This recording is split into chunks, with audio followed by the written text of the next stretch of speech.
అన్న ప్రకాష్ రెడ్డి గారికి, అలాగే కాంగ్రెస్ పార్టీ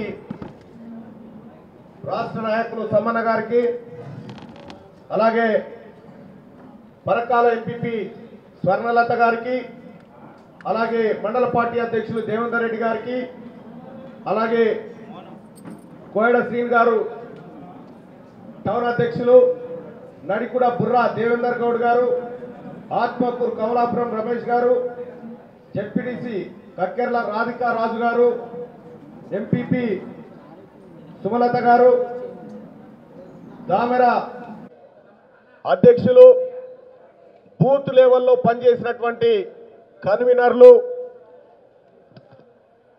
కాంగ్రెస్ పార్టీ అధికారంలోకి రావడం కోసం అహర్నిశలు కృషి చేసినటువంటి కార్యకర్తలు, శ్రేయోభిలాసులందరికీ నమస్కారం.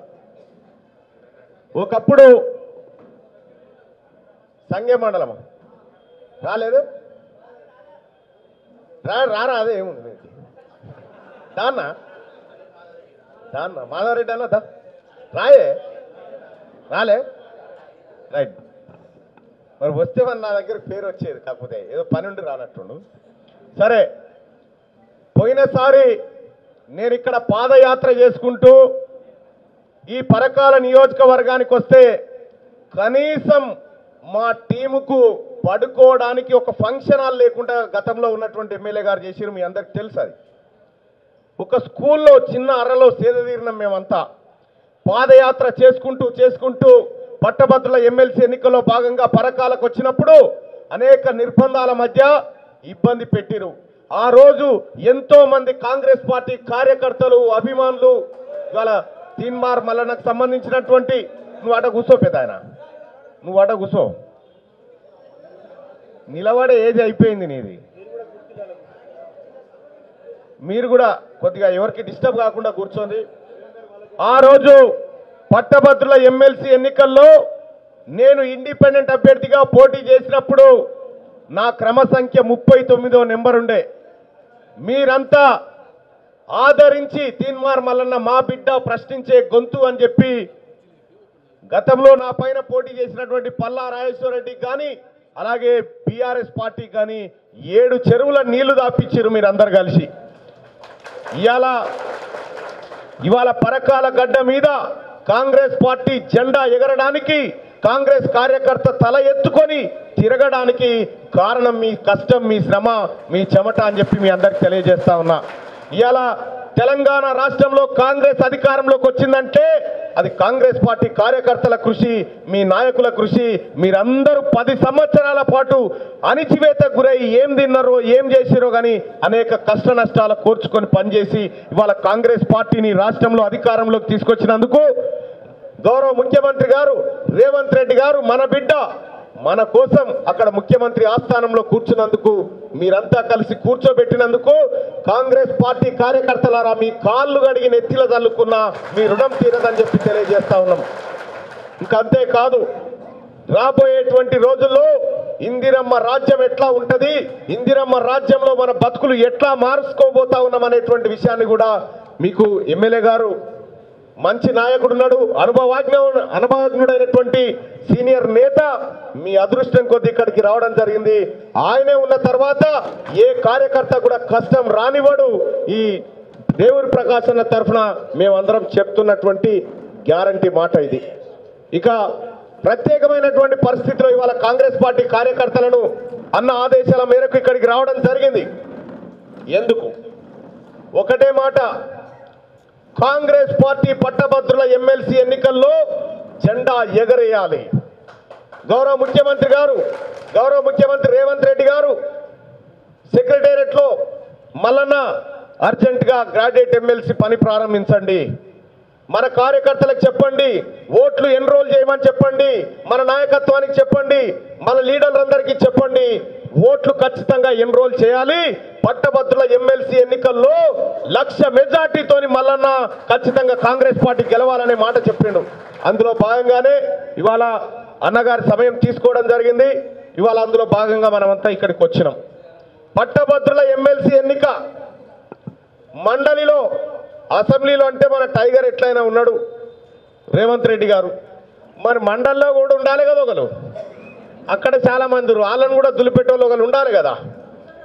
మరి ఆ కార్యక్రమాన్ని గౌరవ ముఖ్యమంత్రి గారు నా భుజాన మీదకి ఎత్తిండు. ముఖ్యమంత్రి గారి ఆదేశాలను గౌరవిస్తూ ముఖ్యమంత్రి గారి ఆదేశానుసారం కాంగ్రెస్ పార్టీ అధినాయకత్వం ఆదేశానుసారం మీ ముందొచ్చి నిలబడ్డా. ఇవాళ మనం ఎన్ని ఓట్లు రిజిస్టర్ చేసుకుంటే అంత మెజార్టీ మనకు పెరుగుతుంది. పరకాల చైతన్యవంతమైన గడ్డ. ఈ గడ్డ మీద నుంచి కాంగ్రెస్ నాయకత్వానికి నేను చేస్తున్నటువంటి విజ్ఞప్తి ఏంటంటే, గౌరవ ముఖ్యమంత్రి గారి మాట చెప్తా ఉన్నా, ఇది తీన్మార్మల్ అన్నది కాదు. ప్రతి బూత్ కార్యకర్త ఎవరైతే పనిచేసినారో ఆ బూత్ పరిధిలో డిగ్రీ కంప్లీట్ చేసిన వాళ్ళు ఎవరెవరు ఉన్నారు, డిగ్రీ చదువుకున్న వాళ్ళు ఎవరెవరు ఉన్నారు ఐడెంటిఫై చేసుకోవాలా. ఐడెంటిఫై చేసి వాళ్ళు ఎప్పుడు 2020 సంవత్సరం నవంబర్ నాటికి డిగ్రీ కంప్లీట్ అయిపోయి ఉండాలా. 2021, 22, 23లో పాస్ అయిన వాళ్ళు కాదు, 2020 నవంబర్ నాటికి డిగ్రీ కంప్లీట్ అయిపోయినటువంటి వాళ్ళు ఎవరైతే ఉన్నారో వాళ్ళకు సంబంధించినటువంటి డేటాను సేకరించి వాళ్ళతోని ఓటు నమోదు చేయించుకోవాలా. ఇదివరకు కూడా ఓట్లు వేసినాం కదా మళ్ళా, మరి ఆ ఓట్లు అట్లే ఉన్నాయంటే లేవు. ప్రతిసారి కొత్తగా అప్లై చేసుకోవాల్సింది అందరూ, ప్రతిసారి అందరు కొత్తగా అప్లై చేసుకోవాలి. ఆ ఓటు నమోదయ్యే వరకు కూడా కాంగ్రెస్ పార్టీ కార్యకర్త దాన్ని వెన్నంటి చూసుకోవాలి. గౌరవ మండలాధ్యక్షులు కానీ, పట్టణాధ్యక్షులు కానీ, ఎంపీపీలు కానీ, మన జెడ్పీటీసీలు కానీ నిరంతరం దాన్ని పర్యవేక్షిస్తూ ఉండాలి. మీ మండలాల్లో ఎంతమంది ఎక్కువ ఎన్రోల్ చేయిస్తే మన ముఖ్యమంత్రి గౌరవ రేవంత్ రెడ్డి గారికి అంత గౌరవం పెరుగుతుంది మీరు ఇచ్చేటువంటి మెజార్టీ ద్వారా. కాబట్టి మీరంతా చేయాల్సినటువంటి కార్యక్రమం ఏంటంటే, ఇగో ఫామ్ 18 అని ఉంటుంది. ఫామ్ 18, ఈ ఫామ్ 18 గౌరవ మండలాధ్యక్షుల ద్వారా మీ అందరికీ అందచేయబడతాయి. ఆల్రెడీ ప్రకాశన్న తెప్పించి పెట్టిండు అవన్నీ. ఈ ఫామ్ ఫిలప్ చేయాలి. ఈ ఫామ్ ఫిలప్ చేసి బూత్ స్థాయి మన కన్వీనర్లు ఎవరైతే ఉన్నారో వాళ్ళకు అప్పచెప్పినా సరే, గ్రామ శాఖకు అప్పచెప్పినా సరే, మండల శాఖలు ఖచ్చితంగా ప్రతి గ్రామం నుండి కలెక్ట్ చేసుకొని ఒక ప్రత్యేకమైనటువంటి ఒక సిస్టమ్ ఆపరేటర్ని పెట్టి వీటిని అన్ని ఎంటర్ చేయాల్సినటువంటి బాధ్యత మనందరిపైన ఉంది. కాబట్టి డిగ్రీ చదువుకున్న వాళ్ళు మాత్రమే ఇందులో ఓట్లేయాలి. అందరూ డిగ్రీ చదివిన వాళ్ళు కాదు. మళ్ళా ఈ ఓటు హక్కు రావాలంటే ఇట్లా సపరేట్గా మళ్ళీ అప్లై చేయాలి. మీ ఆధార్ కార్డు, మీ డిగ్రీ మెమో, మీ ఇప్పుడున్నటువంటి ఓటర్ ఐడి కార్డు, ఇవన్నీ దాంట్లో మెన్షన్ చేస్తే మనకు ఓటు హక్కు వస్తుంది. ఓటు హక్కు వచ్చిన తర్వాత మనకు ఎన్నికల నోటిఫికేషన్ వస్తుంది. ఆల్రెడీ ఓటరు నమోదు ప్రక్రియ 30 తారీఖు నుంచే, జనవరి 30 నుంచే ప్రారంభమైంది. ఫిబ్రవరి 6 తారీఖు దాకా మాత్రమే ఉంది. కాబట్టి గ్రామ శాఖలు, మండల శాఖలు ఎవరైతే వార్డు ఉన్నారో వాళ్ళందరూ కూడా ఖచ్చితంగా మీ ప్రాంతాల్లో ఉన్నటువంటి పట్టభద్రులను గుర్తించడం, వాళ్ళ చేత ఓటర్ నమోదు చేయించడం, వాళ్ళ ఒక ఫోటో పెట్టాల్సి ఉంటుంది. ఇక్కడ ఫోటో పెట్టాలి, పెట్టి వాళ్ళని పట్టభద్రుల ఓటర్లుగా తీర్చిదిద్దాలి. ఎంతమంది ఉన్నా వదిలిపెట్టకుండా ప్రతి వాని గల్లీలో ఉన్నా పట్టుకొని మనం ఓట్లు నమోదు చేయించాలి. తద్వారా మండలిలో మనకు ఇంకో గొంతు పెరుగుతుంది. కాంగ్రెస్ పార్టీకి మండలిలో కూడా బలం పెరుగుతుంది. కాబట్టి పోయినసారే అనేకమైనటువంటి పల్లా రాజేశ్వర రెడ్డి గారు ఉండే 17,000 దొంగ ఓట్లు ఆయన నేనే పట్టించిన. 17,000 దొంగ ఓట్లు పట్టిస్తే ఆయన ఉన్నటువంటి బీఆర్ఎస్ పార్టీ, టీఆర్ఎస్ పార్టీ అధికారులను బెదిరించి దొడ్డిదారిన గెలిచిండు పల్లా రాజేశ్వర రెడ్డి. తీన్మార్ మల్లన్న ఓడిపోయినా కూడా పోరాటం ఆపిండు. ఎన్నడన్నా తల వంచినమా? పోరాటం ఆపలే, తల వంచుకోలే.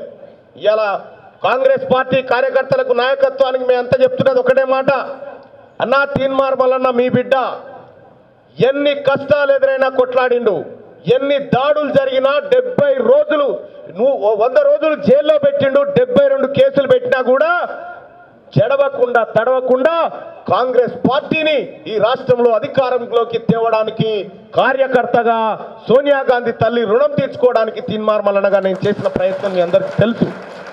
కాబట్టి అంతే నిబద్ధతతోని మీరంతా కార్యోన్ముఖులై ఈ పట్టభద్రుల ఎమ్మెల్సీ ఎన్నికల్లో ఓటరు నమోదు కార్యక్రమాన్ని చేపట్టాల్సిందిగా మీ అందరికీ విజ్ఞప్తి చేస్తా ఉన్నాం.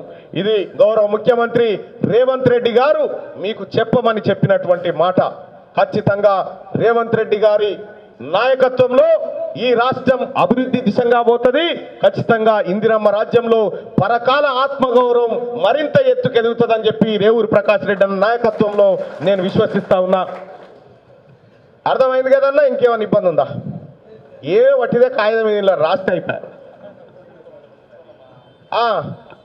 అయితే మీరు కూడా ఎవరిని తీసుకోవాలి? మళ్ళా జర మనోళ్ళనే, జర మన అనుకున్న వాళ్ళనే తీసుకోవాలి. వాళ్ళకే ఓట్లు నమోదు చేయాలి. ఇక అక్కడక్కడ ఆ పువ్వు కుడతాయని ఆయన ఉంటాడు, వాడు వాళ్ళ ఓటు మనం నమోదు చేస్తే మన ఇప్పగలుగుతుంది. కాబట్టి పొరపాటున కూడా చేయకూరి మన సానుభూతి పరులను, ప్రకాష్ రెడ్డి అన్న అభిమానులను, కాంగ్రెస్ పార్టీ కార్యకర్తలను, తీన్మార్మలను అంటే జర అంతో ఇంతో తెలిసినటువంటి వాళ్ళను, కమ్యూనిస్టు వాళ్ళని ఈ ఓట్లన్నీ నమోదు చేయండి దయచేసి. ఓటు నమోదు అనేది అత్యంత కీలకమైనటువంటి దశ ఇందులో అని చెప్పి మీ అందరికి తెలియజేసుకుంటూ, ఇంకా మిగతా వ్యవహారం అంతా గౌరవ పెద్దలు రేవూరి ప్రకాష్ రెడ్డి గారు అన్నగారు మీకు వివరించి చెప్పే లేదు. 2020 నవంబర్ లోపు కంప్లీట్ చేసిన వాళ్ళు, 2020 నవంబర్ లోపల డిగ్రీ పూర్తి సుదర్శన్ భాయ్ అంతే కదా. 2020 నవంబర్ లోపు ఎవరైతే డిగ్రీ కంప్లీట్ చేసి ఉన్నారో, అంటే డిగ్రీ అయిపోయి 3 ఏళ్ళు అయి ఉండాలబ్బా. డిగ్రీ అయిపోయి 3 ఏళ్ళు అయి ఉంటే ఓటర్గా నమోదు చేసుకోవచ్చు. అర్థమైంది కదన్నా? ఉంది. బీటెక్ ఎలిజిబులే, ఓపెన్ యూనివర్సిటీ డిగ్రీ ఎలిజిబులే, ఎనీ డిగ్రీ. బీటెక్ కూడా డిగ్రీయే, బ్యాచిలర్ డిగ్రీ అది కూడా. మరి పీజీ చేసినా కానీ పీజీ చేసిన వాళ్ళు కూడా ఓన్లీ డిగ్రీ వాళ్ళే అనుకున్నారు. పీజీ, పిహెచ్డి, ఎంఫిల్ ఏం చేసారో వాళ్ళందరూ కూడా ఓటర్గా నమోదు కావచ్చు. దయచేసి ఈ కార్యక్రమాన్ని ఒక యుద్ధ ప్రాతిపదికన తీసుకొని ఫిబ్రవరి 6 కల్లా పరకాల నియోజకవర్గంలో ఒక్క పట్టభద్రుడు కూడా ఓటు మిస్ కాకుండా మీరంతా నమోదు చేయాలని చెప్పి మీ అందరికి తెలియజేస్తూ గౌరవ పెద్దలు ధన్యవాదాలు తెలియజేస్తా ఉన్న అవకాశం కల్పించినందుకు.